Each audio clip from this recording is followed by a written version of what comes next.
साथियों, आज हमारे साथ हैं एक ऐसे युवा नेता अनिल सागर जी, जिन्होंने अपनी कर्मठता का परिचय 25 दिसंबर 2015 को बहुजन समाज पार्टी युवा सम्मेलन जिसका गवाह मैं खुद मौजूद भी हूँ, और वो इतना सफल आयोजन रहा जिसकी गूंज उत्तर प्रदेश, गुजरात, राजस्थान वहाँ तक गई।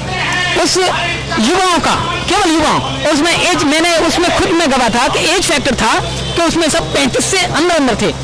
कुछ लोग थे जो 35-36 थे, लेकिन 40 तो बिल्कुल नहीं थे। युवा सम्मेलन इतना सक्सेस था कि उसकी गूंज बहन जी के कानों तक भी गई थी और बहुत दूर दूर तक गई थी।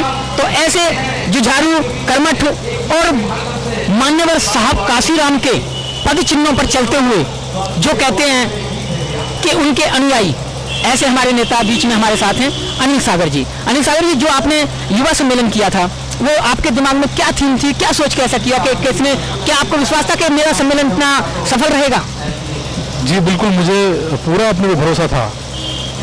मुझे अपनी कार्यशैली पर कोई भी प्रश्न चिन्ह नहीं है, क्योंकि मैं मान्यवर कांशीराम साहब का बच्चा हूँ, सिपाही हूँ।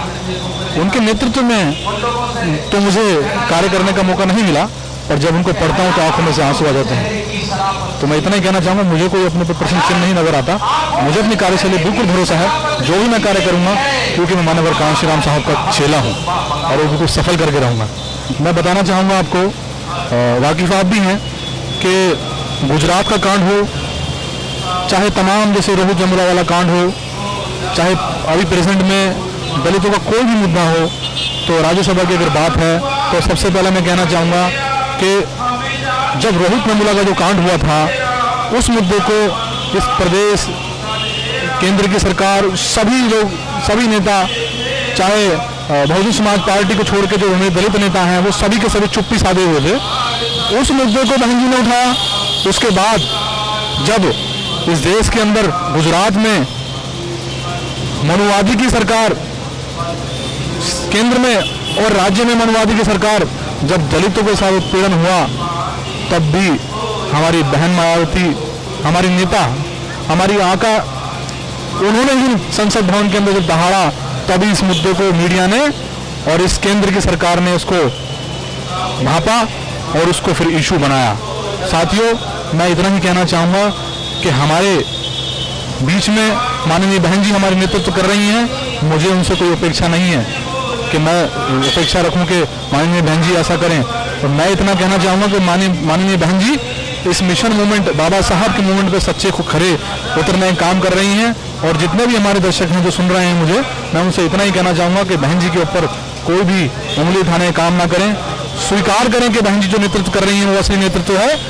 क्योंकि मैं ये कहना चाहूँगा कि बहुजन समाज पार्टी के नेतृत्व कर रही है बहन जी, उसके अलावा जो नेतृत्व कर रहे हैं बीजेपी, कांग्रेस में जो चमचे बने हुए हैं, जो दलाली कर रहे हैं समाज की, वो बिल्कुल चुप्पी साधे हुए हैं। जैसा आपको मालूम है, गुजरात जब कांड हुआ तो अठावले हो, चाहे उदित राज हो, चाहे वगैरह कोई भी नेता हो, ऐसे नेता बिल्कुल चुप्पी साधे बैठे हुए।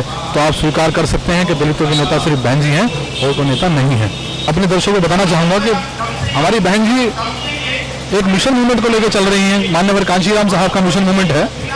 मान्यवर कांशीराम साहब का सपना था कि मैं बौद्ध धर्म पूरे भारत में जब अपनी सरकार बना लूंगा, जब पीएम बन जाऊंगा, तो करोड़ों दलितों के साथ में बौद्ध धर्म बनाऊंगा। अब अठावले जी जो हैं अकेले बुद्धिस्ट बन गए, घर में बैठ गए। अब आप जानते कितना मूवमेंट चला रहे हैं वो।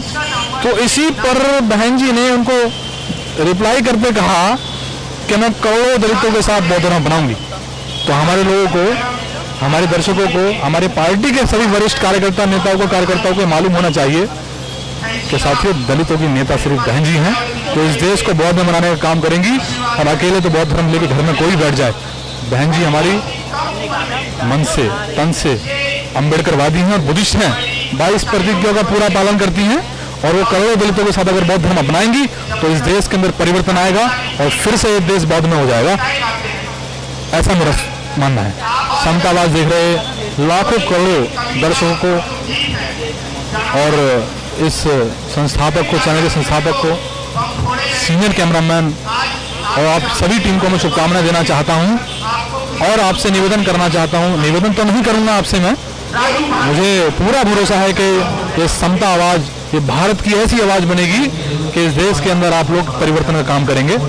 और मेरी ऐसी कामना है कि आप निष्पक्ष निस्वार्थ इस समाज की सेवा में अपना भागीदारी देंगे। इन्हीं शब्दों के साथ जय भीम।